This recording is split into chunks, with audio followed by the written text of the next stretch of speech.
Good afternoon বন্ধুরা, কেমন আছেন আপনারা সবাই?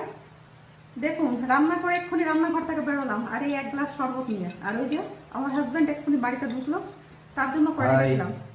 বলুন তো এটা কিসের শরবত? কি সুন্দর না কালারটা। এটা রেসিপি খুব তাড়াতাড়ি আমি শেয়ার করবো, মানে খুবই তাড়াতাড়ি, চটজলদি, আজকালের মধ্যেই। তো এটা হচ্ছে মানে দারুণ একটা শরবত, আর এতটা টেস্টি হয়েছে। বলো খেয়ে কেমন লাগছে?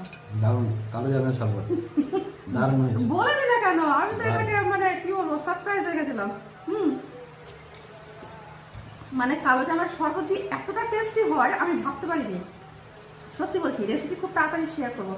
আর একবার হলেও কিন্তু বানিয়ে খাবেন কালো জাম শেষ হওয়ার আগে। মানে আমার অবস্থা দেখুন, এখন চান করতে যাবো, রান্নাঘর থেকে বেরোলাম। তার উনি এখন এলো বাড়িতে, তো দুজনে মিলে ভালো শরবতটা খেয়ে নিই, তারপর চান করতে যাবো।